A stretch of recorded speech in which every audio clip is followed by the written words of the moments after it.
नमस्कार, स्वागत है आपका डीबी लाइव ब्रेकिंग में। मैं हूं समीर आत्मज मिश्रा और मेरे साथ हैं अमलेंदु उपाध्याय। SIR यानी स्पेशल इंटेंसिव रिवीजन का मुद्दा गहराता चला जा रहा है और इसको लेकर जगह जगह प्रदर्शन हो रहे हैं, BLOs की जान जा रही है और उधर चुनाव आयोग पूरी तरीके से खामोश दिखाई पड़ रहा है। लेकिन अब यह मामला सुप्रीम कोर्ट तक पहुंच चुका है और सुप्रीम कोर्ट में भी जब कल सुनवाई हुई SIR को लेकर, बिहार के SIR को लेकर और 12 अन्य राज्यों में चल रहे SIR को लेकर, तब भी यह मुद्दा सामने आया। सुनवाई सुप्रीम कोर्ट में इस मुद्दे पर आज भी जारी रहेगी और यहां पर कई BLOs की जिस तरह की शिकायतें आ रही हैं, वो चुनाव आयोग पर लगने वाले वोट चोरी के आरोपों को और गहरा और पुख्ता बनाती जा रही हैं। अब सीधे तौर पर BLOs जो अपनी जान दे रहे हैं, वो केवल दबाव उन पर किस तरीके का आ रहा है, सीधे सीधे ये कह रहे हैं, उनका ये आरोप है कि उन्हें खास समुदाय के लोगों के नाम काटने के आदेश जारी किए जा रहे हैं, दबाव बनाया जा रहा है। क्या है ये मामला? लेकिन ममता बनर्जी ने, पश्चिम बंगाल की मुख्यमंत्री ममता बनर्जी ने खुले तौर पर प्रधानमंत्री नरेंद्र मोदी को चेतावनी दी है कि हमेशा नहीं रहेगी उनकी कुर्सी, जाएगी और चुनाव आयोग के मुख्य चुनाव आयुक्त की भी कुर्सी जाएगी। लेकिन उसके बाद क्या होगा? पर लोकतंत्र रहेगा, लोकतंत्र को खत्म करने की, मिटाने की कोशिश मत कीजिए। यानी यह मुद्दा अब का चुनाव आयोग से ऊपर उठकर सीधे तौर पर प्रधानमंत्री नरेंद्र मोदी इस मामले में घिरते चले जा रहे हैं। सवाल उन पर उठ रहे हैं। लगातार विपक्ष के जो आरोप हैं कि चुनाव आयोग और सरकार, भारतीय जनता पार्टी, ये दोनों मिलकर कैसे पूरी चुनावी प्रक्रिया को प्रभावित कर रहे हैं। ममता बनर्जी को सुनते हैं क्या कहा है उन्होंने। कड़े शब्दों में चेतावनी दी है और लगातार वो इस मुद्दे पर इस समय मुखर दिखाई पड़ रही हैं। पश्चिम बंगाल में BLOs के प्रदर्शन हो रहे हैं, वहां पर तृणमूल कांग्रेस लगातार प्रदर्शन कर रही है और दूसरे जगहों पर भी इसको लेकर सवाल उठ रहे हैं और यहां तक कि अब RSS से जुड़े संगठनों ने भी इस जो SIR की प्रक्रिया है, इसको लेकर सवाल उठाए हैं और BLOs के ऊपर जो दबाव डाला जा रहा है उस पर कड़ी आपत्ति जताई है। पहले सुनते हैं ममता बनर्जी को क्या कह रही हैं। PM रिपोर्ट आने के बाद ही वो कुछ बोलेंगे कि BLO की मौत कैसे हुई है। अगर रिपोर्ट देखेंगे तब हम इलेक्शन इंडिया को बताएंगे कि ऑन ड्यूटी वर्क प्रेशर की वजह। इसको बारे में हम कुछ नहीं बोल सकते हैं। परिवार ने जो बता दिया, हमारे पास पूरा रिकॉर्ड है। FIR जो हुआ है, हमारे पास पूरा रिकॉर्ड है। हर केस में हमारे पास पूरा रिकॉर्ड है। जो सुसाइड किया है, जो ट्रॉमा में मर गया है, जो बहुत सारे आदमी अभी भी सुसाइड कर रहा है। हम तो नहीं चाहते हैं ना।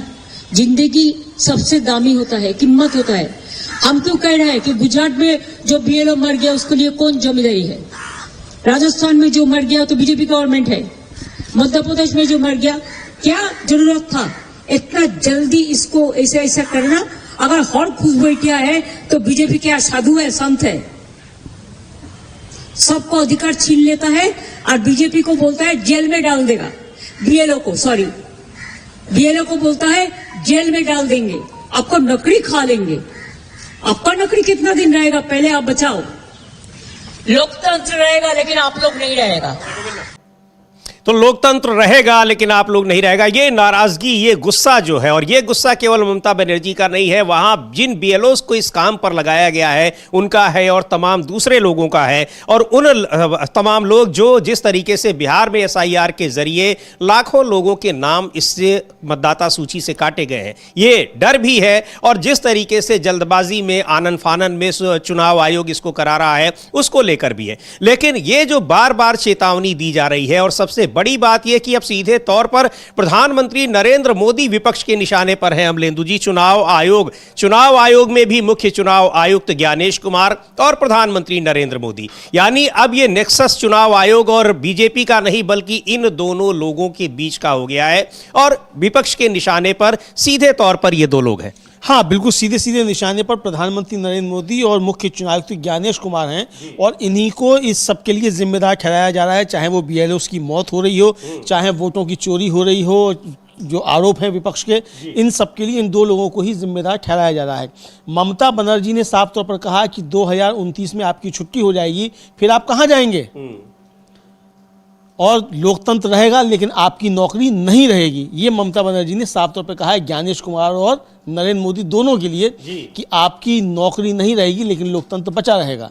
तो ये एक बहुत बड़ी चेतावनी है और चुनौती है प्रधानमंत्री नरेंद्र मोदी के लिए और मुख्य चुनाव आयुक्त ज्ञानेश कुमार के लिए कि जिस तरीके से अब ये पूरे देश भर में चुनाव आयोग और प्रधानमंत्री के खिलाफ आवाज़ें उठ रही हैं, ये साफ तौर पर देखा जा सकता है कि अब ये बड़ा एक माहौल जो है वो अब तैयार हो रहा है पूरे देश भर में। और कल हम लोगों ने देखा अमलेंदु जी बिहार में, वहां पर लॉकेट चटर्जी जो बीजेपी की नेता हैं वो कह रही हैं कि कोई बीएलओस की जान इस दबाव में नहीं जा रही है, यानी माफ कीजिएगा बंगाल में वहां की बीजेपी की नेता हैं और इसके दबाव कोई किसी तरह का एसआईआर को लेकर कोई दबाव नहीं है, लेकिन यहां पर किस तरीके से ये दबाव बनाया जा रहा है, जिन बीएलओस की जान गई है उनके परिजनों को अगर हम सुने, कांग्रेस पार्टी ने कुछ वहां पे परिजनों की बातचीत को ट्वीट किया है, बहुत सारे वीडियोस हैं अलग अलग जगहों पर। परिजन क्या कह रहे हैं, सीधे तौर पर ये कह रहे हैं कि कैसे दबाव बनाया जा रहा है, उनसे 16-16, 18-18 घंटे काम कराया जा रहा है। दिखाएंगे उन जो जिन बीएलओस के उत्तर प्रदेश में 4 बीएलओस की जान गई है, वहां पर उनके परिजन क्या कह रहे हैं, किस तरह का दबाव बन रहा है। लेकिन अब तो आरएसएस से जुड़े संगठन भी इसके विरोध में आ गए हैं अमलेंदु जी। बिल्कुल समीर जी, आरएसएस से जुड़े संगठन जो है वो इसके विरोध में आ गए हैं और ये समझा जा सकता है समीर जी कि शायद आरएसएस के अंदर भी ये चिंता हो रही है कि अगर इस तरीके से कर लिया जाए तो कहीं आरएसएस को ही ना नाप दे मोदी जी। ये भी हो सकता है कि चुनाव के बाद फिर कहें कि अच्छा बहुत कहते थे कि अध्यक्ष नहीं बनने देंगे और 75 के बाद ऐसा कर लो वैसा कर लो, बहुत ज्ञान बांटते थे कि राजा को जो है वो नॉन बायोलॉजिकल नहीं होना चाहिए, यानी क्या क्या सब बताते रहते थे, तो सीधा कर दिया जाए आरएसएस को ही। तो ये चिंता आरएसएस के अंदर भी हो सकती है। अब जो खबर आई है समीर जी कि इस पे आरएसएस से जुड़ा हुआ है अखिल भारतीय राष्ट्रीय शैक्षिक महासंघ ABRSM, इसने चुनाव आयोग को पत्र लिखा है और जो विशेष गहन पुनरीक्षण चल रहा है SIR, इस पर चिंता व्यक्त की है और इसकी समय सीमा बढ़ाने और ड्यूटी के दौरान मरने वाले बीएलओ के परिवारों के लिए 1 करोड़ रुपए के मुआवजे की मांग की है। और ABRSM ने बीएलओ पर काम के बोझ को अनैतिक, लक्ष्यों को अवास्तविक बताया है और उसका कहना है कि बीएलओ के रूप में कार्यरत शिक्षकों को जिस दबाव धमकी का सामना करना पड़ रहा है वह चुनावों की गरिमा और शिक्षण समुदाय के सम्मान दोनों के विपरीत है। और 1988 में स्थापित हुआ था ABRSM। इसका कहना है कि 29 राज्यों और केंद्र शासित प्रदेशों में मतलब इसके लगभग 13.5 लाख शिक्षक सदस्य हैं, इसका दावा है अपना। यह तो मुख्य चुनाव आयुक्त ज्ञानेश कुमार को जो पत्र भेजा गया है, इसकी महासचिव है गीता भट्ट, उनके माध्यम से भेजा गया है। उसमें कहा गया है कि बीएलओ विभिन्न मुद्दों का सामना कर रहे हैं और इस प्रक्रिया को बीएलओ के बीच अवसाद, तनाव और आत्महत्या में वृद्धि हुई है। इसकी वजह से जो अत्यधिक काम का बोझ, 16 से 18 घंटे का दैनिक क्षेत्र और पोर्टल कार्य, तकनीकी सुविधाओं की कमी का सामना करते हैं। लगातार ये आरोप लग रहे हैं कि कैसे अमानवीय तरीके से उनसे काम लिया जा रहा है, जबरन उनको रात भर, यानी दिन में उनको फील्ड पर जाना पड़ रहा है और रात में यहां अपलोडिंग उसकी करनी पड़ रही है, और दूसरी ओर उनको धमकाया भी जा रहा है कि अगर आप नहीं करोगे नौकरी चली जाएगी, तनख्वाह रोक दी जाएगी या फिर आपको सस्पेंड कर दिया जाएगा। इस तरह की धमकियां अधिकारियों की तरफ से, लेकिन अधिकारियों के खिलाफ कार्रवाई नहीं हो रही है क्योंकि सारा का सारा बोझ उन बीएलओस पर और सुपरवाइजर्स पर डाल दिया गया है। लेकिन ये अब दबाव अपनी जगह है। किस तरीके के दूसरे दबाव हैं अमलेंदु जी, जो उत्तर प्रदेश में कांग्रेस पार्टी ने एक जो बीएलओ के परिजन की बातों को, उनकी बयान को ट्वीट किया है। एक बार देखते हैं क्या वो कह रहे हैं और किस तरीके से उनके ऊपर गलत काम करने का दबाव बनाया जा रहा है अधिकारियों की तरफ से, तो वो भी हम लोग सुनेंगे। लेकिन ये बहुत गंभीर मसला है। काम का दबाव केवल घंटों का पूरा करने का ही नहीं है, बल्कि उनके ऊपर अनैतिक दबाव, जिस अनैतिकता की बात ये संगठन भी कर रहा है और यही बात जो है कल्याण बनर्जी जो टीएमसी के सांसद है वो भी कह रहे थे। यही बात महुआ मोइत्रा कह रही थी, यही बात भूपेश बघेल कह रहे थे। तो ये सब बातें जो कही जा रही है, तो यानी अब एक तरह से कहा जाए कि विपक्ष के सुर में सुर मिलाना क्या शुरू कर दिया है आरएसएस ने भी। जो आरोप विपक्ष लगा रहा है, अब देखिए आप कितना अंतर है कि जो ममता बनर्जी आरोप लगा रही है उस ममता बनर्जी के आरोपों को गलत बता रही है बीजेपी की नेत्री जो लॉकेट चटर्जी, और जो आरएसएस से जुड़ा हुआ शिक्षकों का संगठन है वो ममता बनर्जी के आरोपों को सही ठहरा रहा है। जी हाँ। तो ये इसका मतलब कि आरएसएस और नरेंद्र मोदी के बीच भी एक बार तलवार फिर इस एसआईआर को लेकर क्या खिंच रही है, हो सकता है कि ऐसा खिंच रही हो। जी बिल्कुल, सुनते हैं बीएलओ के परिजन का वो बयान कि क्या कह रहे हैं, किस तरीके का दबाव बनाया गया जिसको वो बर्दाश्त नहीं कर सके। और यहाँ कई तरह के दबाव की खबरें आ रही हैं। बरेली में कल एक घटना हुई जिसमें एक बीएलओ को हार्ट अटैक आया, उसी काम के दबाव, काम के दौरान ही। तो ये सारी घटनाएं, ये दबाव का असर है। चुनाव आयोग इनको क्यों नहीं स्वीकार कर रहा है? बहुत बड़ा सवाल है। और ये जो शैक्षिक संगठन है आरएसएस से जुड़ा, अमलेंदु जी जिसका आप जिक्र कर रहे थे, हाँ ABRS, BLOs को जिनकी जान जा रही है, जिन्होंने सुसाइड किया, उनके लिए 1 करोड़ रुपए की मुआवजे की भी मांग की है। खैर, सुनते हैं BLOs के परिजनों का क्या कहना है, किस तरह का दबाव उन पर बनाया जा रहा है। हमसे एक दिन पहले शाम को बात हुई थी, तो उन्होंने बोला कि SDM और लेखपाल और BDO ये तीनों मिल करके उनको बुला करके दबाव डालना है उनके ऊपर कि OBC का वोट काटे और बाकी जो है और वोट बढ़ाएं। बाकी वो कहे कि हम जितना पाए हुए हैं, जितने हमको मिले हैं, हम सबका वोट बनाएंगे, अगर हैं तो, अगर नहीं है तो कोई बात नहीं, बाकी जो है हम उनको वोट बनाएंगे। लेकिन वो बार बार कह रहे हैं हम आपको सस्पेंड कर देंगे, हम आपको पुलिस से उठवा लेंगे, हम आपको ऐसा कर देंगे। वो बार बार धमकी दे रहे थे। कौन लोग थे और क्या करवाना चाह रहे थे ये? वो OBC वोटरों को वोटर लिस्ट में से SIR वाला नाम कटवाना चाह रहे थे। कौन कौन था जो दबाव बना रहा था? SDM, BLO और SDM, लेखपाल, BDO। तो आपसे उनकी कैसे बात होती थी? हमसे रात में बात हुई थी दीदी वाले नंबर से, रात में फ़ोन पे। हम बोले कि बल्कि हम सुबह आ जाएंगे तब चल के बात किया जाएगा, तो हम सुबह पहुंचने से पहले ऐसा हो गया। तो क्या लगा था कि ऐसा वो कर लेंगे? अभी ऐसा कुछ तो नहीं लगा था रात में। बाकी वो बोले कि प्रेशर बहुत है, काम नहीं हो पा रहा है। जबकि 700 वोटरों के उनको मिला था, तो 700 में 350 उनका फाइनल हो चुका था, जो कि 350 ही बचे थे। गांव वाले इस समय लगन बारात में वैसे भी हैं, तो कोई देना चाह नहीं रहा है, तो कितने के लोगों के घर जाएं? हर लोगों के घर जाकर के उन्होंने जागरूक एक बार कर दिया है। अब जब पहुंचाएंगे तभी तो सब जाके घर कर लेंगे। क्या नाम है आपका, क्या लगता है? हमारा नाम प्रतीक कुमार यादव, हम उनके साले हैं। तो ये वहाँ पर जो गोंडा वाला मामला है अमलेंदु जी, और ये जौनपुर के रहने वाले थे, और किस तरीके का दबाव ये उनके अपने परिजन कह रहे हैं। और जगह जगह यहाँ तक कि कई लोगों ने अपना ये बात पहले भी कह रखी थी परिजनों से कि किस तरह का दबाव है। कांग्रेस पार्टी ने ये ट्वीट किया है, उसके अलावा राहुल गांधी लिख रहे हैं, उन्होंने भी एक ट्वीट किया है, बहुत सारे सवाल उठाए हैं, और ये पूछा जा रहा है कि इतनी जल्दबाजी आखिर चुनाव आयोग दिखा क्यों रहा है। हाँ बिल्कुल, ये पूछा जा रहा है कि चुनाव आयोग जो है वो इतनी जल्दबाजी क्यों दिखा रहा है और आखिर इसकी आवश्यकता क्या है। और इसको लेकर सवाल उठ रहे हैं कि भाई चलिए आपने बिहार में कराया तो ये समझा जा सकता है कि चुनाव से पहले आपको करा लेना है। हाँ। लेकिन अब उत्तर प्रदेश में चुनाव अभी तो है नहीं, चुनाव 2027 में है, तो यहाँ क्या आवश्यकता है? अभी मध्य प्रदेश में क्या है, 3 साल बाद में, राजस्थान में अभी क्या जरूरत है? तो इसके पीछे इसका मतलब कोई ना कोई मंशा है। जैसा कि ये जो उनके BLO के जो साले साहब हैं वो बता रहे हैं कि OBC मतदाताओं के नाम काटने का दबाव था, तो क्या इसके जरिए कोई षड्यंत्र चल रहा है कि OBC के मतदाताओं के नाम काट दो, SC और ST के नाम काट दो? चूंकि छत्तीसगढ़ के कांग्रेस के अध्यक्ष हैं दीपक बैज, उनका भी साफ तौर पे यही कहना है कि ये नाम कटवाए जा रहे हैं, अल्पसंख्यकों के नाम काट दो। बिहार में ये देखने को आया, हालांकि कल CGI ने कहा कि भाई उन्हें तो कोई आदमी नहीं मिला उनके पैरालीगल को कि जिसने कहा क्या कि उसका नाम काट दिया गया। अरे भाई कहाँ से कहेगा जब उसे मालूम नहीं कि नाम है मेरा कि नहीं है, तो कहाँ से कोई आपको मिल जाएगा? तो अगर सुप्रीम कोर्ट ही नहीं देख रहा कि उसको कोई मिला कि नहीं मिला, आप बता रहे कि बिहार में ये हुआ, तो 65 लाख लोग वैसी सड़कों पे थे। ये खबरें क्या नहीं आ रही थी? चूंकि CGI साहब तो खबरें देखते नहीं है, उन्हें मालूम नहीं था कि राहुल गांधी ने भी कोई प्रेस कॉन्फ्रेंस की है। तो उन्हें कैसे मालूम होगा कि वहाँ BLO पर जो है घेर के लोग बैठे हुए हैं कि 170 नाम काट दिए एक गाँव के, कि 700 नाम काट दिए एक गाँव के? तो बेचारों को कैसे मालूम होगा? चूंकि खबरें तो देखते ही नहीं है। तो ये संकट है समीर जी। बिल्कुल। और ये लिख रहे हैं राहुल गांधी कि उस जो उनकी बाइट को जो अभी आपने सुनी है उसको टैग करते हुए कि OBC वोटरों के नाम काटो वरना नौकरी चली जाएगी।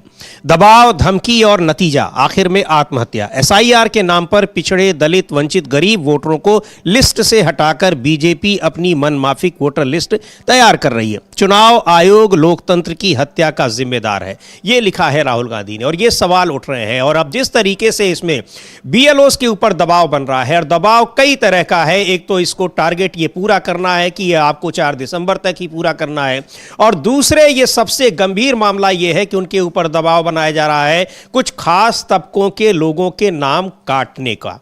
और ये अगर दबाव है तो निश्चित तौर पर ये कितना इस लोकतंत्र के लिए कितना घातक है अपने आप समझा जा सकता है। बिहार में SIR हुआ है, और SIR को लेकर यही सवाल पहले से उठ रहे थे, वही हुआ भी, और आखिरकार चुनाव में जो नतीजे आए हैं उसने भी दिखा दिया कि क्या कुछ हुआ बिहार में। क्या इन नतीजों की किसी को उम्मीद थी? लेकिन नहीं थी। पर चुनाव आयोग ने जो व्यवस्था कर रखी थी उसने ये सुनिश्चित कर दिया था कि यही नतीजे आएंगे। हाँ बिल्कुल, चुनाव आयोग ने सुनिश्चित कर दिया था कि यही नतीजे आएंगे। और और ये समीर जी साफ तौर पर जो बिहार के लिए भी जो था, राहुल गांधी ने पहले कह दिया था कि बिहार में भी वोट चोरी कर रहे हैं, साफ तौर पर कहा था कि ये वोट चोरी करेंगे बिहार में भी, और वो चीज़ें अब देखने को आई हैं। और इसको लेकर सब बातें लोग कह रहे हैं कि बिहार में भी इस तरीके का हुआ और 65 लाख नाम जो थे वो काट दिए गए, किस तरीके से ये भी देखने में आ रहा है। कांग्रेस के सांसद हैं अखिलेश प्रसाद सिंह, उन्होंने भी कहा है कि लोग गुस्से में हैं और किसी को भी ऐसे नतीजे की उम्मीद नहीं थी, और अब जब रिव्यू हो रहा है तो हर चीज़ पर पॉइंट बाय पॉइंट बात होगी, हम तय करेंगे कि कमियां कहाँ थी, सुधार करने की क्या जरूरत है। रिव्यू हो रहा है, ये हाई लेवल है, पार्टी लेवल हो रहा है, मतलब ये उनका कहना है। लेकिन आज एक बड़ी बैठक भी कांग्रेस पार्टी की दिल्ली में हो रही है, जिसमें बिहार के मसलों पर, वहां पर जो कुछ परिणाम आए हैं उस पर भी चर्चा होगी। जाहिर सी बात है कि इसमें मुख्य मुद्दा SIR का ही है। सुनते हैं कांग्रेस के नेता, बिहार में और प्रदेश अध्यक्ष भी रह चुके हैं, अखिलेश प्रसाद सिंह क्या कह रहे हैं। टिकट चोर, गद्दी चोर, कैसे? नहीं, लोगों में रोष है। इस तरह के परिणाम की आशा और उम्मीद तो किसी को थी नहीं। अब जब कल समीक्षा हो रही है तो उसमें बिंदुवार सभी चीजों पर चर्चा होगी, कहाँ कमियां रह गई और आगे क्या करेक्टिव मेजर लेना है, उस पर फैसला लोग करेंगे। सर, प्रभारी के कहीं ना कहीं रोल की बात किस तरीके से देखते हैं आप? क्योंकि लोगों में रोज प्रभारी के रोल को लेके है कि टिकट आवंटन से लेके जो कोऑर्डिनेशन है उसके अंदर कहीं ना कहीं कमी रही। नहीं, कोऑर्डिनेशन की कमी तो निश्चित रूप से रही है, मैं भी महसूस करता हूँ। लेकिन अब जब समीक्षा हो रही है, बड़े लेवल पर समीक्षा हो रही है, पार्टी नेतृत्व के लेवल पर हो रही है, तो वहाँ फिर सब निर्णय होगा। राबड़ी जी को जो है घर खाली करने के लिए जो कहा गया, आदेश दिए गए। देखिए, कभी भी आपसी रंजिश और द्वेष से इस तरह का फैसला को कोई पसंद नहीं करता है, और बिहार का लोग कभी पसंद नहीं करेगा इस बात को। सरकार बनी, बहुत अच्छी बात है, सरकार लोग चलाएं, अच्छे से चलाएं, लोगों के जीवन में परिवर्तन लाने का प्रयास करे सरकार। लेकिन अब एक एक्स चीफ मिनिस्टर के नाम पर जो बंगला आवंटित रहा है 20 सालों से, लालू जी और राबड़ी जी उस घर में रह रहे हैं, तो उनको सडनली वहां से खाली करा के और छोटा घर देना, मैं इसको उचित नहीं मानता। तो क्या, किस तरीके से बिहार में क्या कुछ हुआ है, किसी को भरोसा नहीं हो रहा है, और ये जो परिणाम आए हुए हैं। और लेकिन ये बात है कि जब SIR वहां पर SIR कराने का फैसला चुनाव आयोग ने लिया था, तब ये आशंकाएं जताई जा रही थी कि इसके पीछे मंशा क्या है, क्योंकि ये फैसला बिल्कुल अचानक था, चुनाव आयोग ने बिहार में लिया, और उसके बाद अब बिहार के नतीजों को जब सुनिश्चित कर लिया, हालांकि बिहार के चुनाव के दौरान ही 12 अन्य राज्यों में इसकी घोषणा की, पर चुनाव आयोग को ने खुद सुनिश्चित कर लिया होगा कि क्या कुछ कर रहा है, इसमें उसको कितनी सफलता मिल रही है। यानी जो आरोप लगे थे वो बिल्कुल सही साबित हुए परिणाम आने के बाद, और अब 12 राज्यों में इसीलिए इस जल्दबाजी में है। अब पता नहीं वन नेशन वन इलेक्शन का कोई सपना पूरा करना चाहते हैं, या फिर लोकसभा भंग करके नए सिरे से लोकसभा के चुनाव कराना चाहते हैं। बहुत सारी बातें हैं, क्योंकि 400 पार का जो लक्ष्य था वो पूरा नहीं हो पाया, तो क्या अब इस माध्यम से 400 पार का लक्ष्य पूरा करना चाहते हैं? लेकिन जो कुछ भी हो रहा है इसमें अगर मतदाता सूची को सही करना मकसद नहीं दिखाई पड़ रहा है, बल्कि इसके पीछे कुछ और ही मकसद दिखाई पड़ रहा है। अगर सही सूची को सही करना होता, उसके लिए इस तरह से उसको समय सीमा में बांधना न पड़ता चुनाव आयोग कि 1 महीने के भीतर उन राज्यों में भी SIR करवाया जाए जहां 3 साल बाद चुनाव होने, और जहां 6 महीने बाद होने हैं वहां भी आप 1 महीने में पूरा कराना चाह रहे हैं। तो इसके पीछे जो मंशा है उस पर बहुत सारे सवाल उठ रहे हैं, और अब यह मामला और बड़ा बन गया है, क्योंकि इतने बड़े संगठन ने, RSS से जुड़े शैक्षिक संगठन, जो शिक्षकों का एक बड़ा संगठन है, और उसमें लगभग 23-24 लाख उनका दावा है कि पूरे देश भर में उनके इसके सदस्य हैं, वो अब सीधे तौर पर इसके विरोध में उतर आया है और इसको बहुत ही अनैतिक और अमानवीय कह रहा है, और यह भी कह रहा है कोई जरूरत ही नहीं है इसकी। हाँ, बिल्कुल, ये साफ तौर पर कह रहा है कि इसकी कोई ज़रूरत नहीं है, और मांग कर रहा है कि भाई 1 करोड़ रुपया जो है, जो जिन BLOs की जान गई है उनको दिया जाए, और उसका साफ तौर पर कहना है कि इसकी कोई आवश्यकता नहीं है। और अधिकारियों द्वारा दुर्व्यवहार के कारण कई राज्यों में BLO शिक्षकों में गंभीर मानसिक तनाव पैदा हुआ है, और दुख की बात यह कि कुछ मामलों में दुखद जान लेने की घटनाएं भी हुई हैं, जो न केवल शिक्षण समुदाय को परेशान करती हैं, बल्कि मानवाधिकारों का स्पष्ट उल्लंघन भी दर्शाती हैं। और कल ही प्रधानमंत्री जो थे अपना ब्लॉग लिखकर बता रहे थे कि मानवाधिकारों की आवश्यकता नहीं है, कर्तव्य की करो, ड्यूटीज निभाओ। तो देश जो है वो ड्यूटी निभाए और प्रधानमंत्री जो मौज करें जनता के पैसे पे, सिर्फ ये इसका मतलब यही है फिर। तो आप कह रहे हैं कि ड्यूटी करो, तो यहाँ जो आरएसएस से जुड़ा संगठन जो है वो कह रहा है कि ये मानवाधिकारों का मतलब स्पष्ट उल्लंघन भी है, और कह रहा है उसमें कहा गया है कि धमकी का माहौल, जो उसमें बताया गया है कि धमकी का माहौल है, और कहा गया है उसमें कि कम समय में अवास्तविक लक्ष्यों को पूरा करने के दबाव में कई बीएलओ को वेतन रोकने, कारण बताओ नोटिस, आरोप पत्र निलंबन, एफआईआर की धमकी और अपमानजनक व्यवहार का सामना करना पड़ता है। ये ABRSM यानी अखिल भारतीय राष्ट्रीय शैक्षिक महासंघ आरएसएस से जुड़ा हुआ संगठन है। इसकी अध्यक्ष है, इसकी महासचिव है गीता भट्ट, उनके माध्यम से ये पत्र जो है वो चुनाव आयोग को भेजा गया है। जी बिल्कुल भेजा गया है, और BLOs में जिस तरह से उन पर दबाव बन रहा है उसको लेकर सवाल उठाए जा रहे हैं, और इसकी जरूरत पर भी सवाल उठाया जा रहा है कि क्या जरूरत है। और लेकिन चुनाव आयोग की तरफ से अभी कोई जवाब नहीं आ रहा है। कांग्रेस के नेता हैं प्रमोद तिवारी, क्या कुछ कह रहे हैं SIR को लेकर और BLOs के ऊपर जो दबाव बन रहा है उसको लेकर, सुनते हैं उन्हें। आरोप है कि ओवरबर्डन, एक्स्ट्रा प्रेशर, इसको लेके आप लोगों का इस पे क्या स्टैंड है? क्योंकि कांग्रेस का भी डेलीगेशन अलग अलग जगहों पे जा रहा है, उन पीड़ित परिवारों से भी मिल रहा है। इसे सिलसिलेवार देखना पड़ेगा।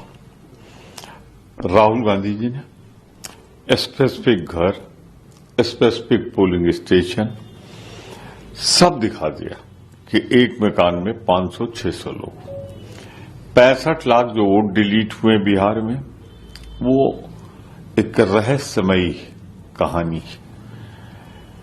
महाराष्ट्र में भी यही हुआ, एक एक घर में 1,000 लोग कर्नाटक महाराष्ट्र में निकल रहे हैं। एक ब्राजील की मॉडल की फोटो बना के हरियाणा का चुनाव कराया जा रहा है। तो कुल मिलाकर अगर आप देखें तो ऐसा लगता है जैसे भाजपा के मुंह में खून लग गया है, और इलेक्शन कमीशन पूरी तरीके से खामोश होकर इस बेईमानी को कराने में शामिल नजर आ रहा है। सफाई क्यों नहीं देता? जो राहुल गांधी ने प्रश्न उठाए हैं उनका सिलसिलेवार जवाब क्यों नहीं देता? वो नेता विरोधी दल हैं भारत के, और उन्होंने सार्वजनिक रूप से प्रेस कॉन्फ्रेंस में ये बातें कही। उत्तर प्रदेश में जो गोंडा में हुआ, BLO फतेहपुर में हुआ, कहा यही जा रहा है कि इनसे कहा जा रहा है जो भारतीय जनता पार्टी का मतदाता नहीं है, कांग्रेस या विरोधियों का मतदाता है, उसका नाम जबरदस्ती इनसे हटाने को दबाव जो बनाया जा रहा है, उसी का दुष्परिणाम है ये आत्महत्या या हत्या या मौत। सर तो ये क्या कुछ हो रहा है, और BLOs की जो जान जा रही है उसको लेकर भी प्रमोद तिवारी ने सवाल उठाए हैं चुनाव आयोग पर, और कहा है, सीधे तौर पर कहा है कि ये जल्दबाजी और इतना दबाव क्यों बनाया जा रहा है वहां पर जिन राज्यों में अभी चुनाव भी नहीं होने हैं। क्या है इसके पीछे वजह, सुन लेते हैं उसको भी, क्या कहा है उन्होंने। आरोप है कि ओवरबर्डन, एक्स्ट्रा प्रेशर, इसको लेके आप लोग या मौत।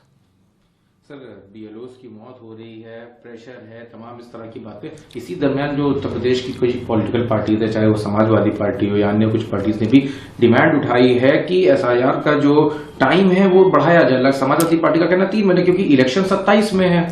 बहुत ही गंभीर बात है। जिस तरीके से, जिसको कहते हैं चारों तरफ से दबाव डाल के कम समय में, जिससे आदमी को, मतदाता को सही तय तक पहुंचने में, शादी ब्याह का सीजन है, इस समय क्या दिक्कत है अगर इसे हम थोड़ा 1 महीने की जगह 3-4 महीने में, 1.5 साल 2 साल कम से कम लगता है, तो इस प्रक्रिया को 1.5-2 साल में करें, या उन राज्यों में जहां 1.5-2 साल के अंदर होने वाला है वहां भी ना करें। तो ये लोकतंत्र की नींव है, रीढ़ है, इसे क्यों इलेक्शन कमीशन जल्दबाजी में तोड़ रही है? क्यों वो मौन सहमत दे रही है? क्यों इस भारतीय जनता पार्टी के लोकतंत्र की जो एक तरह से काला अध्याय लिखा जा रहा है उसमें स्याही क्यों लगा रही है, स्याही दे क्यों रही है? मैं कुल मिला के ये कहना चाहता हूं, देश की आज़ादी में जिस पार्टी ने योगदान नहीं दिया बल्कि अंग्रेजों का साथ दिया हो, आज वो लोकतंत्र जो उसकी सबसे आज़ादी के बाद मिला हुआ एक खूबसूरत हथियार है हर आदमी को, हर मतदाता को एक वोट देने का, उसे छीनना क्यों चाहती है? क्या जनता पे अब उसे भरोसा नहीं है? तो बेईमानी से ही चुनाव जीतना है। 65 लाख मतदाता जैसे काटे गए बिहार में और चुनाव जीता, वही दोबारा कराने का इरादा है। तो मतदान का अधिकार लोगों से छीना जा रहा है। क्यों छीना जा रहा है? बड़े सवाल हैं। क्या अपनी जनता पर भरोसा नहीं है? ये सारी चीजें हैं, लेकिन अब जवाब देने के लिए तो चुनाव आयोग है, और बीजेपी वाले भी, बीजेपी के लोग भी इसका जवाब नहीं दे रहे हैं, जबकि चुनाव आयोग के बचाव में अक्सर आ जाते हैं। लेकिन इन सारी बातों का जवाब वो भी नहीं देते हैं, वो केवल चुनाव आयोग का पक्ष मजबूत करने के लिए उसके समर्थन में दिखाई पड़ते हैं। हाँ, बिल्कुल उसी के समर्थन में दिखाई पड़ते हैं और चुनाव आयोग के पक्ष में ही एक तरीके से कहा जाए वो समर्थन में दिखाई पड़ते हैं।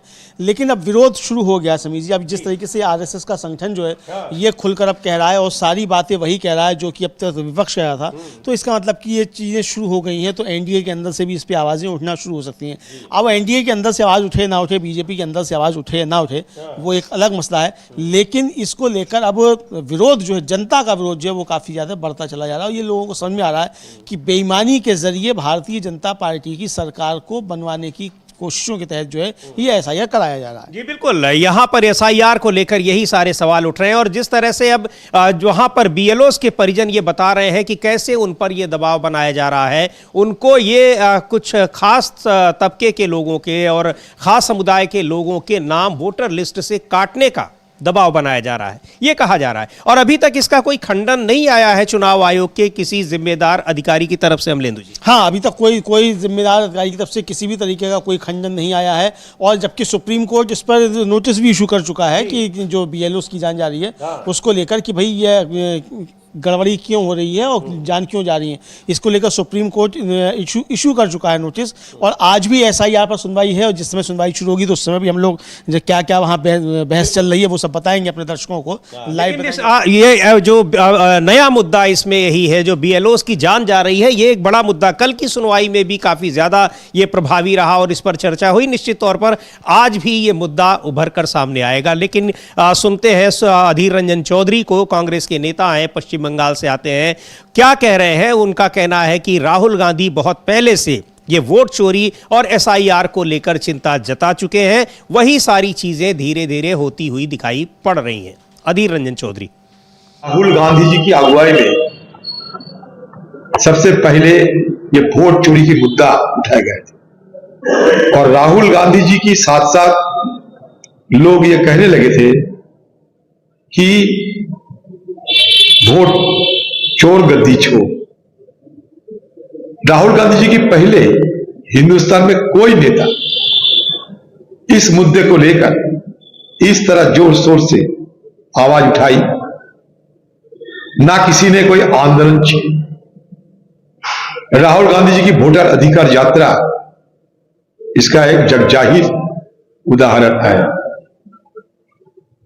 उस समय ममता बनर्जी की जुबान चुप्पी साधी रहती थी, और खासकर बिहार के चुनाव में भी एक बार उनसे, उनकी लब से ये नहीं निकली, कि उनकी जुबान से नहीं निकले कि बिहार में बीजेपी को हराना जरूरी है, और चुप्पी साधी बैठे रहे।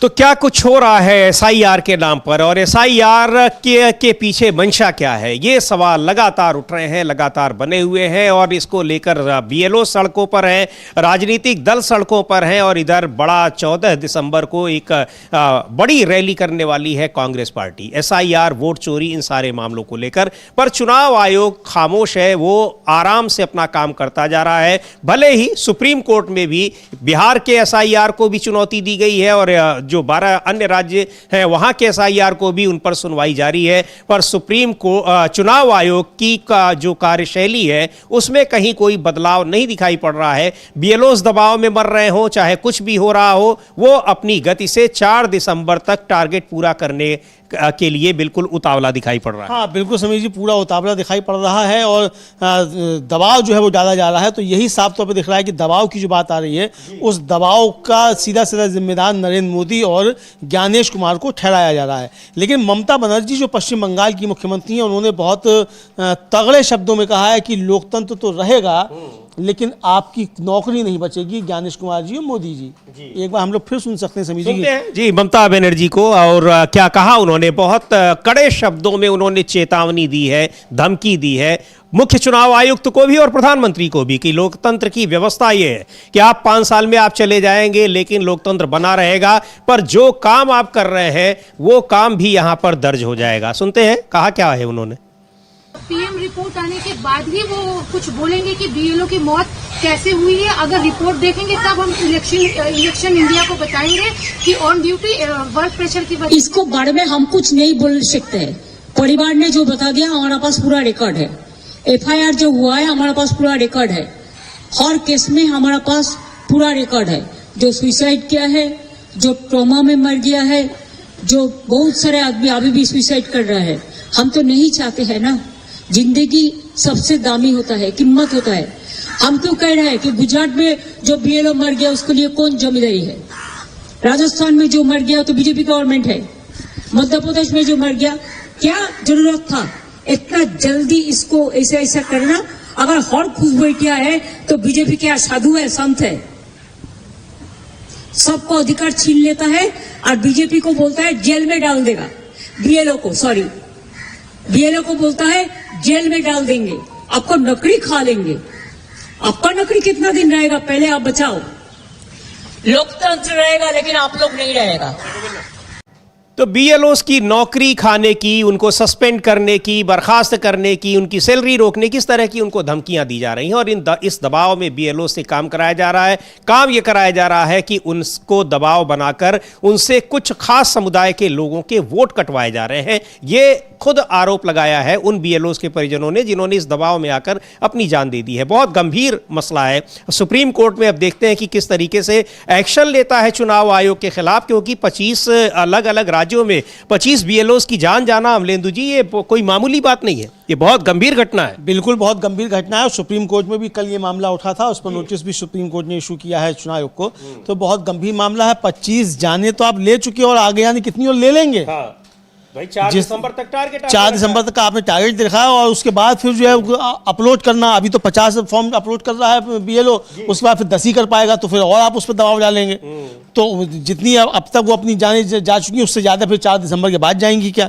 तो ये सारे सवाल उठे हैं और इसके लिए सीधा सीधा जिम्मेदार विपक्ष जो है वो नरेंद्र मोदी और ज्ञानेश कुमार को ठहरा रहा है समीर जी। बिल्कुल। और योगेंद्र यादव जो सामाजिक कार्यकर्ता हैं, बुद्धिजीवी हैं, और उसमें उन्होंने इसको पिटिशनर भी हैं, जो बिहार में एसआईआर करवाया गया है सुप्रीम कोर्ट में, जो याचिकाएं दायर की गई हैं, उन्होंने बहुत बारीकी से इन चीज़ों का अध्ययन किया है और एक ट्वीट उन्होंने किया है कि इस एसआईआर के जरिए क्या कुछ हो रहा है और जो वोट चोरी के आरोप लग रहे हैं ऐसे ही नहीं लग रहे हैं, बाकायदा उसकी प्लानिंग की जा रही है और वो दिखाई भी पड़ रहा है, बिहार में दिखा भी है। लिखते हैं कि कभी कभी एक छोटी सी हरकत किसी व्यक्ति के चरित्र का पर्दाफाश कर देती है। चुनाव आयोग के साथ भी यही हुआ। 27 अक्टूबर को 12 राज्यों में विशेष गहन पुनरीक्षण यानी एसआईआर का आदेश आया, पर असम, जहां विदेशी नागरिकता का मुद्दा सबसे पुराना और गंभीर है, सूची में था ही नहीं। और जब 17 नवंबर को नया आदेश आया तो गहन शब्द ही गायब था। बाकी देश में हर वोटर से कागज मांगे जाएंगे, 2002 का सबूत देना होगा, लेकिन असम में न कोई फॉर्म न कोई दस्तावेज। जिस राज्य में नागरिकता की जांच की सबसे ज्यादा जरूरत है वहां अचानक इतनी उदारता क्यों? याद कीजिए, एसआईआर का दावा है कि विदेशी नागरिकों को हटाने के लिए यह प्रक्रिया जरूरी है, तो फिर सबसे पहले असम में क्यों नहीं? सच सरल है। एनआरसी से बाहर हुए 19 लाख गैर नागरिक में से अधिकांश बीजेपी का वोट बैंक है। उनका नाम काटना बीजेपी के लिए राजनीतिक घाटा था, इसलिए असम को छूट और देश को एसआईआर की कड़वी दवा। अब भी कोई संदेह बाकी है कि चुनाव आयोग और बीजेपी में जुगलबंदी है। यही आरोप अमलेंदु जी लग रहे हैं लगातार कि चुनाव आयोग जो कुछ भी कर रहा है, वो चाहे एसआईआर हो, चाहे चुनावी प्रक्रिया में बार बार बदलाव करना हो या नियम बदल देने हो, हर काम वो वही कर रहा है जिससे भारतीय जनता पार्टी को फायदा हो। और चुनाव आयोग के किसी भी कदम के बचाव में आ जाते हैं भारतीय जनता पार्टी के तमाम वरिष्ठ नेता, पूर्व मंत्री, ये सारे लोग उसके बचाव में आ जाते हैं। ये सवाल पूछा जाता है कि भाई चुनाव आयोग पर आरोप है, उसको खुद जवाब देना चाहिए, बीजेपी क्यों जवाब देती है? और चुनाव आयोग वो काम कर रहा है जिससे फायदा बीजेपी को हो रहा है। तो आखिर ये हो क्या रहा है? इसीलिए कहा जा रहा है कि लोकतांत्रिक व्यवस्था को ध्वस्त करने की कोशिश की जा रही है। हाँ, बिल्कुल समझिए, लोकतांत्रिक व्यवस्था को ध्वस्त करने की कोशिश की जा रही है, बल्कि पूरे के पूरे लोकतंत्र को बुलडोज किया जा रहा है। मतलब लोकतंत्र पर बुलडोजर जो है वो चलाया जा रहा है इस एसआईआर की प्रक्रिया के जरिए। ये विपक्ष का साफ तौर पर कहना है, खुला आरोप है चुनाव आयोग और मोदी जी के ऊपर कि ये लोकतंत्र के ऊपर बुलडोजर चलाया जा रहा है इस एसआईआर के जरिए। जी बिल्कुल, ये एसआईआर के जरिए क्या कुछ किया जा रहा है, ये लगातार ये आरोप लग रहे हैं, लेकिन चुनाव आयोग की ओर से इस पर कोई जवाब नहीं आ रहा है। और इधर किस तरीके से अब यहाँ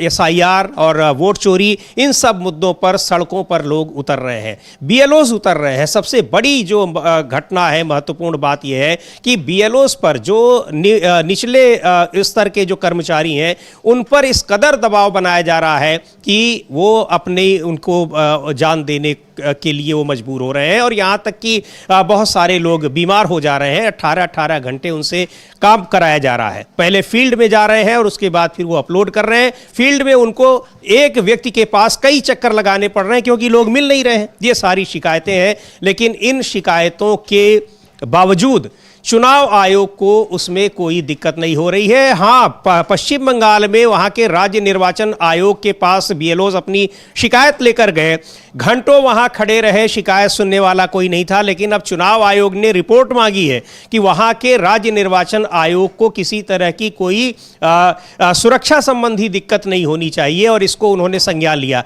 इतने बीएलओज की जान जाने का संज्ञान नहीं लिया, लेकिन वहाँ के राज्य निर्वाचन आयोग के पास अपनी शिकायत लेकर जब बीएलओ पहुंचे तो उनकी सुरक्षा को खतरा पैदा हो गया। चुनाव आयोग की नजर में सुरक्षा को खतरा पैदा हो गया।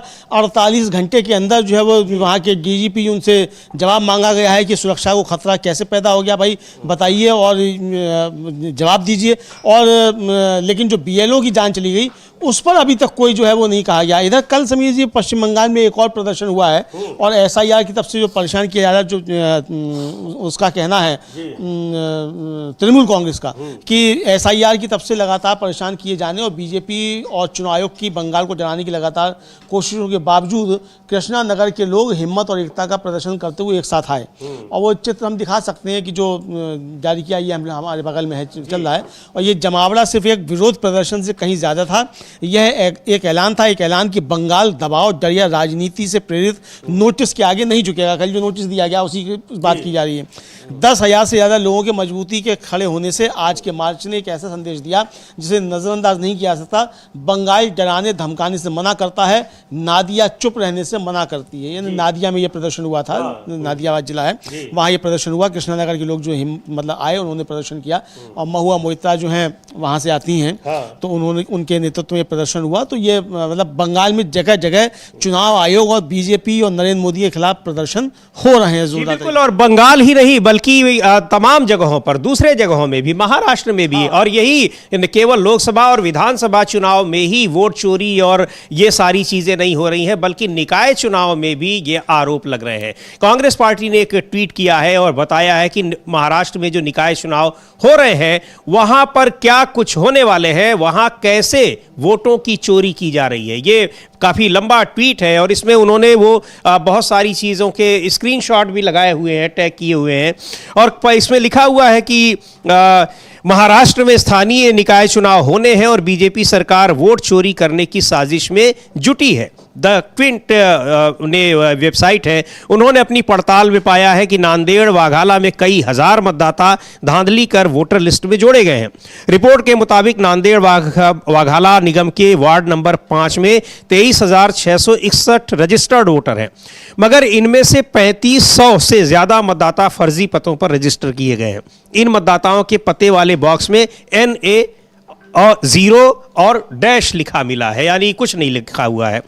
यही नहीं, 600 से ज्यादा मतदाता 2 नीट कोचिंग संस्थानों के पते पर दर्ज हैं। कोचिंग सेंटर के पदाधिकारियों ने बताया कि ये छात्र यहाँ नहीं रहते और न ही कभी ये छात्र संस्थान परिसर में रहते थे। ये छात्र आसपास किराए के मकान में रहते थे जो अब चले गए हैं। इससे ये भी साफ होता है कि महाराष्ट्र में चुनाव के दौरान फर्जी तरीके से नाम जोड़े गए थे और वोट चोरी की गई थी। राहुल गांधी जी लगातार वोट चोरी के सबूत देश के सामने रख रहे हैं, लेकिन चुनाव आयोग जवाब देने की बजाय फिजूल की बातें बनाता रहा है। चुनाव आयोग ऐसा इसलिए कर रहा है क्योंकि वो खुद नरेंद्र मोदी के साथ वोट चोरी को अंजाम दे रहा है। अब ये इस तरीके से वहां छात्र पढ़ने गए हैं, बाहर से कोचिंग करने गए हैं, वो साल भर 6 महीने वहां रहते हैं, यानी कोचिंग सेंटर से डेटा उठाया और उसको वहां पर वोटर के रूप में फीड कर दिया। कोई उनका कोई वेरिफिकेशन और कोई जांच पड़ताल नहीं। हाँ, कोई जांच पड़ताल नहीं, कोई वेरिफिकेशन नहीं, और जिसका चाहा उसका नाम जोड़ दिया, जिसका चाहा उसका नाम काट दिया। अब ये कल बात आई भी कि जो डुप्लीकेशन सॉफ्टवेयर है उसका इस्तेमाल क्यों नहीं किया जा रहा है। तो सुप्रीम कोर्ट की तरफ से भी सवाल उठाया गया कि भाई मरे हुए लोगों के नाम तो जो वो हटाने पड़ेंगे, तो वो तो हटाने पड़ेंगे, ठीक है उन्हें हटाओ, लेकिन डुप्लीकेशन का सॉफ्टवेयर तो इस्तेमाल करो। वो इस्तेमाल क्यों नहीं कर रहे हो जबकि वो तुम्हारे पास है? इसका चुनाव आयोग के पास कोई जवाब जो है वो साफ तौर पर समीर जी नजर नहीं आया। और इसी तरीके से जो प्रदर्शन चल रहे हैं पश्चिम बंगाल में जगह जगह, मेदिनीपुर में भी एक कल प्रदर्शन हुआ है और तृणमूल कांग्रेस ने उसका चित्र जारी करते हुए समीर जी ट्वीट किया है, और उस ट्वीट में जो बताया है पश्चिम बंगाल के ऑल इंडिया तृणमूल कांग्रेस वो लिख रहे हैं कि लगातार हमलों और गलत जानकारी की बाढ़ के बीच आज पूर्वी मेदिनीपुर के लोग एकता और साफगोई दिखाने के लिए एक साथ आए। ये जमावड़ा सिर्फ एक रैली नहीं थी, ये एक साफ बात थी। ये कहना कि पूर्वी मेदिनीपुर सच्चाई, इज्जत और बंगाल को बनाने वाले डेमोक्रेटिक मूल्यों के लिए मजबूती से खड़ा। इस भारी संख्या में लोगों के शामिल होने से एक साफ मैसेज गया है, बंगाल झूठ या डर के आगे नहीं झुकेगा। ये लगातार प्रदर्शन, अभी उस दिन ममता बनर्जी भी शामिल हुई, ममता बनर्जी खुद शामिल हुई थी। वो कृष्ण नगर क्या बंग नगर कुछ न कोई नगर है वहां शामिल हुई थी, और वहीं से उन्होंने मोदी को जो था वो कहा था कि दिल्ली हिला देंगे हम, तुम गड़बड़ करोगे। और कल तो ममता बनर्जी ने साफ कहा कि लोकतंत्र रहेगा लेकिन तुम्हारी नौकरी नहीं रहेगी। यानी जो तुम BLOs की नौकरी लेने की बात कर रहे हो तो तुम्हारी नौकरी जो वो नहीं रहेगी, ये उन्होंने साफ तौर पर ममता बनर्जी ने कल कहा था समीर जी। जी बिल्कुल। और इधर बीच अमलेंदु जी एक और मामला जिसमें सरकार घिरी नजर आ रही है। एक तो कल हम लोग न्यूज पॉइंट में भी वो चर्चा कर रहे थे, प्रशांत जी ने कहा था कि कैसे संविधान की प्रस्तावना का जो वाचन हुआ उसको गलत तरीके से उसका वाचन किया गया। और दूसरी बात ये भी है कि वहां पर अब जो जय हिंद और वंदे मातरम को लेकर भी कई कुछ विवाद पैदा हुआ है। हाँ, ये कहा जा रहा है, कुछ खबरें आई हैं कि अब आप जय हिंद और वंदे मातरम जो है वो आप सदन के अंदर नहीं कह सकेंगे।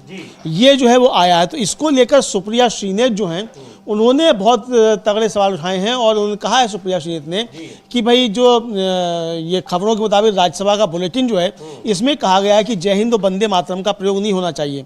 और मैं हैरान हूं कि आखिर इन नारों पर कैसी आपत्ति, ये सुप्रिया श्रीनेत कह रही हैं कि आखिर इन पर कैसी आपत्ति जो है। ये नारे तो जो हमारे एक तरह से कहा जाए रग से जुड़े हुए हैं, आज़ादी के आंदोलन से जुड़े हुए हैं, और इनसे अंग्रेजों को दिक्कत थी, भाजपाइयों को भी है। किस मिट्टी के बने हैं वो लोग जिनको आज़ादी के तो सबसे प्रसिद्ध नारों को सदन में बोलना खड़ता है, और यही नारे लगाते थे कि भारत में यदि रहना होगा वंदे मातरम कहना होगा। तो भाई तो क्या और अभी पिछले दिनों वंदे मातरम की पूरा वर्जन जो है उसको लेकर प्रधानमंत्री ने 150 के हिसाब से उसमें से पूरा नहीं निकाला गया, काट दिया गया, और ऐसा हुआ विभाजन तो उसी दिन हो गया था। इस तरह की सब बातें कहीं, और अब कहा जा रहा है कि राज्यसभा के बुलेटिन में कि आप सदन के अंदर वंदे मातरम नहीं कह सकते।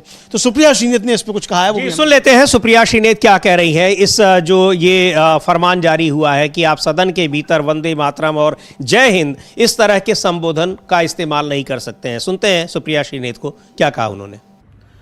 खबरों के मुताबिक राज्यसभा की बुलेटिन में कहा गया है कि सदन में जय हिंद और वंदे मातरम का प्रयोग नहीं होना चाहिए। मतलब ये सुनकर मुझे विश्वास नहीं हो रहा है कि वो कौन लोग हैं जिनको वंदे मातरम और जय हिंद पर आपत्ति है। इससे तो अंग्रेजों को दिक्कत थी, अब पता चल रहा है भाजपाइयों को भी दिक्कत है, वो अखरता है नारा। ये आजादी के आंदोलन के सबसे पुरजोर, सबसे सशक्त नारे, इससे किसी को दिक्कत हो कैसे सकती है? किस मिट्टी के बने लोग हैं? चलिए शुरुआत जय हिंद से करते हैं। जय हिंद का मतलब है हिंदुस्तान की जय हो, भारत की सदैव जय हो। यह आजादी का सबसे सशक्त नारा था। इसकी रचना 1907 में केरल के ट्रवणकोर के रहने वाले क्रांतिकारी चेम्पक रामन पिल्लई ने की थी। वो भारत के बाहर सक्रिय थे, जर्मनी वगैरह जगहों पे। 1914 से 18 के बीच में भारत के जो क्रांतिकारी बाहर रहते थे और आजादी की लड़ाई लड़ रहे थे, उसको, इस नारे को, जय हिंद को उन्होंने अपना उद्घोष बनाया, अपना अभिवादन बनाया। इसको और पॉपुलर करने का काम नेताजी सुभाष चंद्र बोस ने किया। 1940 के दशक में 1943 से 44-45 के बीच में नेताजी और उनकी आजाद हिंद फौज ने जय हिंद को अपना उद्घोष बनाया, जय हिंद से अभिवादन करते थे। और यही नहीं, नेताजी अपने सारे जो ब्रॉडकास्ट होते थे, चाहे वो जर्मनी में हो, चाहे वो साउथ ईस्ट एशिया में हो, कहीं से भी हो, वो जय हिंद जरूर बोलते थे। उन्होंने इसको इसलिए चुना था क्योंकि ये धर्मनिरपेक्ष था, ये लोगों को जोड़ता था। 1947 में आजादी के बाद इस नारे का प्रयोग हमारी सेना ने, हमारे अर्धसैनिक बलों ने करना शुरू किया। उन्होंने औपचारिक तौर से इसको अपना नारा बनाया। आज भी हर भारतीय सेना, अर्धसैनिक बलों का जो दिल और जज्बा है वो जय हिंद से गूंजता है। यही नहीं, आजादी के बाद प्रथम प्रधानमंत्री पंडित नेहरू ने इसको और लोकप्रिय किया। वो अपने हर भाषण का अंत जय हिंद से करते थे। और सोचिए, जय हिंद लोगों को अखर रहा है। अब बात करते हैं वंदे मातरम की।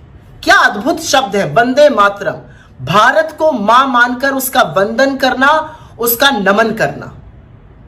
और इसकी रचना जो थी वो 1870 में बंकिम चंद्र चटर्जी, बंकिम चंद्र चट्टोपाध्याय, उन्होंने की थी। 1896 में कांग्रेस के अधिवेशन में पहली बार रविंद्रनाथ ठाकुर ने इसको गाया था। 1905 के स्वदेशी आंदोलन का यह बड़ा नारा बना था वंदे मातरम। और यही नहीं, 1908, 1909, 1910, उसके बाद यह हर क्रांतिकारी का नारा था। और इसको अंग्रेज बार बार बैन करते थे, इसको बोलने पर जेल जाना पड़ता था। फिर भी आजादी के महानायकों का नारा था, उनका उद्घोष था, वो एक दूसरे का अभिवादन वंदे मातरम से करते थे। भगत सिंह, खुदीराम बोस जैसे लोग फांसी के फंदे पर झूल गए और वंदे मातरम कहकर गए। जब 1950 में भारत का संविधान अडॉप्ट हो रहा था, तो भारत की संविधान सभा ने वंदे मातरम को राष्ट्रीय गीत के तौर पर, औपचारिक तौर पर अपनाया। इन लोगों को इससे दिक्कत है। आप सोचिए, वंदे मातरम और जय हिंद से किन लोगों को दिक्कत होगी? उन्हीं लोगों को ना, जिन्होंने अपनी छोटी उंगली का छोटा नाखून आजादी में नहीं कटवाया, जो मुखबिरी करते थे, माफीनामे लिखते थे अंग्रेजों के। आज उनको इन नारों से दिक्कत है। इन लोगों को पहचानिए। जय हिंद, वंदे मातरम। तो ये एक बड़ा मुद्दा है और इसको लेकर अब बीजेपी सरकार और एक बार घिरी हुई है। ममता बनर्जी ने भी बहुत ज़बरदस्त तरीके से इस पर आपत्ति जताई है और कहा भी है उन्होंने, और तृणमूल कांग्रेस ने एक ट्वीट भी किया है। सुनते हैं ममता बनर्जी ने क्या कहा है जय हिंद और वंदे मातरम को वहाँ के संबोधन से हटाने को लेकर। हालांकि ये खबर, इसकी पुष्टि नहीं हुई है, लेकिन ये खबरों में ये चीज़ें आई हैं और तभी ये प्रतिक्रियाएँ आ रही हैं। ममता बनर्जी को सुनते हैं क्या कहा उन्होंने। राज्यसभा के बुलेटिन में ये चीज कल बोला गया है कि तब आप सोचो, हाँ, तब आप सोचो देश में क्या चल रहा है कि जय हिंद और वंदे मातरम जैसे शब्द भीतर नहीं बोलने चाहिए। क्यों नहीं बोलेगा? हमारा पब्लिक का जो रिप्रेजेंटेशन होता है उसमें जय हिंद वंदे मातरम नेशनल सॉन्ग है, तो क्यों नहीं बोलेंगे? हम जय बांग्ला बांग्ला में बोलते हैं, वंदे मातरम कहते हैं। ये हमारा आजादी का स्लोगन है, नेशनल सॉन्ग है। और जय हिंद नेताजी का नारा है, जो नारा लेके हम लोगों ने लड़ा है, अभी भी हमारे देश का नारा है। इसको जो टकराएगा चूर चूर हो जाएगा।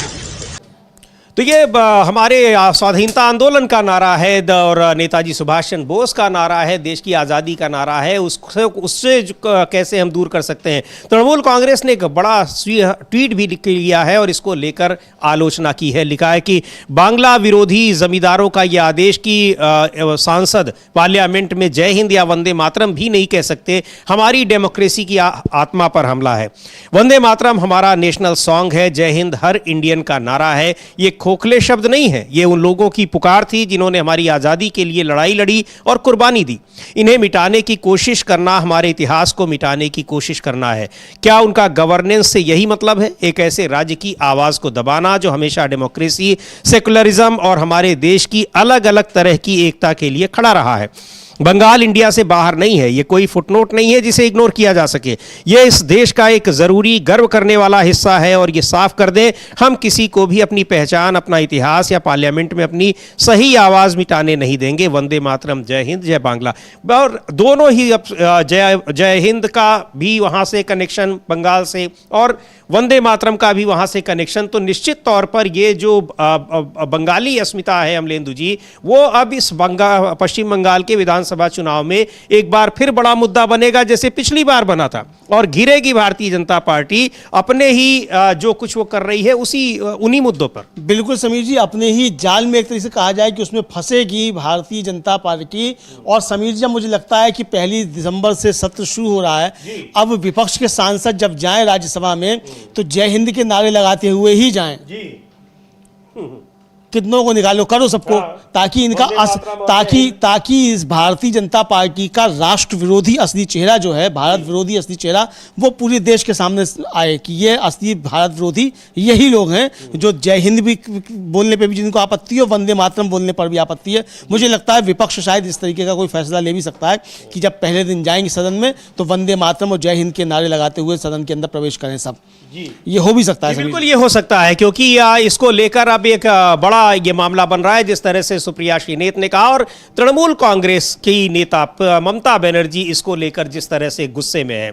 हालांकि बहुत छोटा सत्र है, अब उसमें क्या कुछ होगा, उस वैसे भी बड़े सारे मुद्दे हैं, सरकार गिरी ही रहेगी, लेकिन सत्र भी, संसद के सत्र भी छोटे कर दिए जा रहे हैं, ये भी बड़ा सवाल है। और इन सारी चीज़ों के बीच में आता है कि कैसे संविधान के साथ खिलवाड़ किया जा रहा है। बिल्कुल समीर जी, संविधान के साथ खिलवाड़ किया जा रहा है, और ये संविधान के साथ खिलवाड़ कोई ऐसा नहीं है कि भूलवश हो गया तो भूलवश होता, वो खिलवाड़ होता ही नहीं, जानबूझकर किया जा रहा है। राष्ट्रपति अगर इसको गलत उच्चारण कर रही है, प्रधानमंत्री साथ में खड़े होकर उसका वाचन कर रहे हैं, तो ये कोई मतलब भूल नहीं है, ये इरादतन किया गया है बिल्कुल। और इसके लिए कोई माफी भी नहीं आई है, कोई स्पष्टीकरण भी नहीं आया है कि भाई कि राष्ट्रपति जो है वो उनका उच्चारण जो वो हिंदी नहीं है तो वो नहीं कर पाई, इस तरह की बातें आती, तो वो भी इस तरह की कोई बात नहीं आई अभी तक किसी तरफ से, कम हमने नहीं देखा कि कोई स्पष्टीकरण इस पे आया हो समीर जी। जी बिल्कुल, यहाँ पर इसको मामले को लेकर और चाहे जो भी चीजें हैं, अब ये राज्यसभा के बुलेटिन में जिस तरह से जय हिंद और वंदे मातरम पर पाबंदी लगाई जा रही है, इसको लेकर भी भड़का हुआ है विपक्ष। और उधर SIR को लेकर तो भड़का ही है, वहां पर सड़कों पर लगातार प्रदर्शन हो रहे हैं, पश्चिम बंगाल में भी, दूसरी जगहों पर भी राजनीतिक दल भी प्रदर्शन कर रहे हैं, और इस काम में लगे हुए BLOs भी, यानी जो बूथ लेवल ऑफिसर्स हैं, क्योंकि इसमें जबरदस्त तरीके से दबाव बनाया जा रहा है समय से पहले काम करने का, कंप्लीट करने का, और यहां पर अनैतिक काम करने का भी दबाव बनाया जा रहा है। जैसा कि BLOs के परिजन खुद कह रहे हैं कि उन्हें खास समुदाय के लोगों का नाम काटने का दबाव बनाया जा रहा है। बहुत सारे सवाल उठ रहे हैं, लेकिन इसके पीछे बड़ी साजिश भी है। जिस तरह से पश्चिम बंगाल में तो होगा, उत्तर प्रदेश में होगा, मध्य प्रदेश में होगा, लेकिन असम में SIR नहीं होगा, जैसा अभी योगेंद्र यादव कह रहे थे। लेकिन सुरेंद्र राजपूत कांग्रेस पार्टी के प्रवक्ता हैं, उनको भी सुनते हैं कि क्या कुछ साजिशें इस SIR के पीछे चल रही हैं, और इन साजिशों में शामिल हैं मुख्य चुनाव आयुक्त और भारतीय जनता पार्टी। सीधे तौर पर आरोप है विपक्ष का, कांग्रेस पार्टी का और सभी विपक्षी पार्टियों का। सुनते हैं सुरेंद्र राजपूत को, क्या कहा है उन्होंने। देखिए, अगर गिरिराज सिंह इस बात को आधिकारिक रूप से कह रहे हैं तो इंडिया गठबंधन ने जो आरोप लगाया है चुनाव आयोग के ऊपर और नरेंद्र मोदी जी की सरकार के ऊपर, वो अपने आप में सच साबित हो रहा है।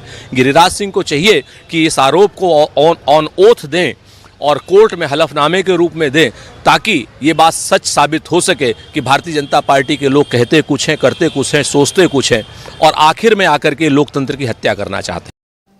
तो ये किस तरीके से लोकतंत्र को खत्म करने की ये साजिश है। बड़े आरोप लगातार लग रहे हैं, और चुनाव आयोग की खामोशी ये बता रही है कि कैसे इन सब चीज़ों को शांति से अंजाम देने का प्रयास हो रहा है। लेकिन इस तरीके से अंजाम देना बड़ा मुश्किल है, क्योंकि सड़क से लेकर और सुप्रीम कोर्ट तक आने वाले दिनों में संसद में भी ये एक बड़ा मुद्दा बना हुआ है।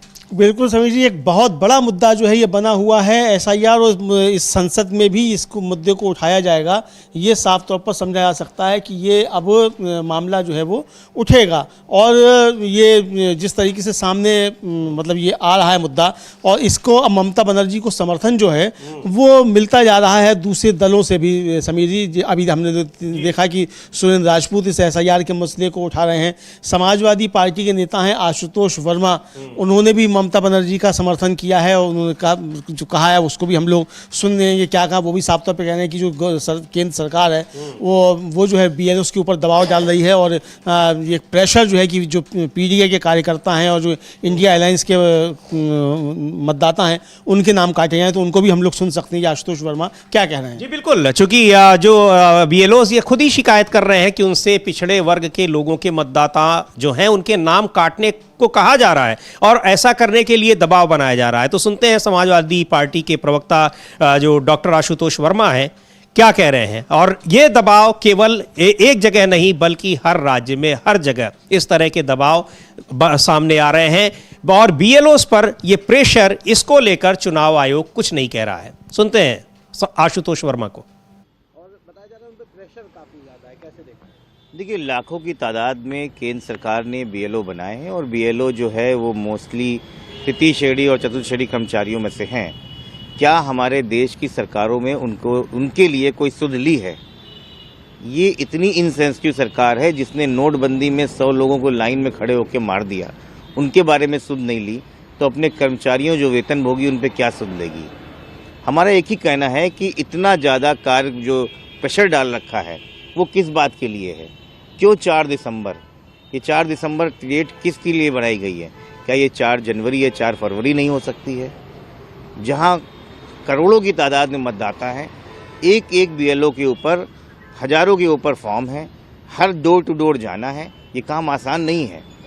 एसी कमरे में बैठ के कागजों पे एक लाइन खींच देना और लाइन खींच के 4 दिसंबर तक काम पूरा करना, ये सिर्फ बड़े अफसरशाही नहीं, भारतीय जनता पार्टी की इसमें मिली भगत है, जिससे जो पीडीए कर्मचारी हैं, जो पीडीए वोटर्स हैं, जो समाजवादी पार्टी और विपक्षी के इंडिया अलायंस के वोटर हैं, वो अपना काम धंधा छोड़ के या तो फॉर्म भरे, और या अगर छूट गया तो वो वोटर ही ना रह जाएं, और इस देश में कुछ ही वोटर रह जाएं जो भारतीय जनता पार्टी के लिए वोट करते रहें।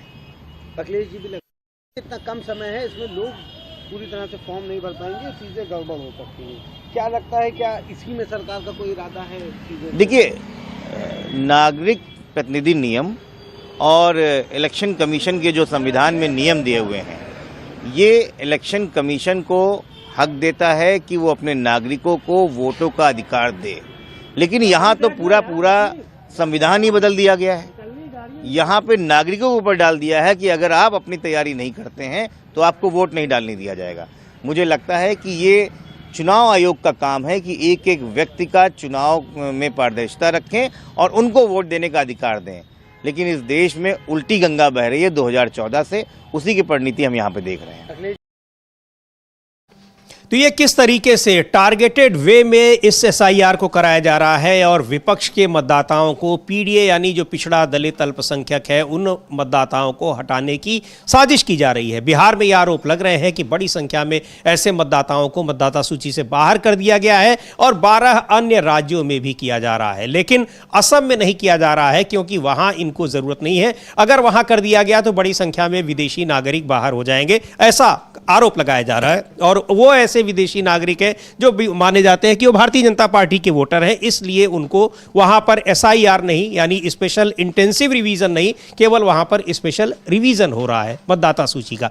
यानी ये दोहरे मापदंड अपना रहा है चुनाव आयोग अलग अलग राज्यों के लिए। क्यों अपना रहा है, इसके पीछे क्या साजिश है, यही सारे सवाल पूछे जा रहे हैं चुनाव आयोग से, और क्यों इतनी हड़बड़ी में है। पर ये सवाल अब सुप्रीम कोर्ट में भी पहुंच गए हैं। आज भी सुनवाई होगी, और जब होगी सुनवाई तो हम लोग आपको फिर कोर्ट रूम से सीधे लाइव जो कुछ भी वहां पर उस प्रोसीडिंग में हो रहा होगा, जो दलीलें दी जा रही होंगी, जो जजेस की टिप्पणियां होंगी, उनको लेकर एक बार फिर हाजिर होंगे और आपको सारी अपडेट देंगे। फिलहाल इस कार्यक्रम को अभी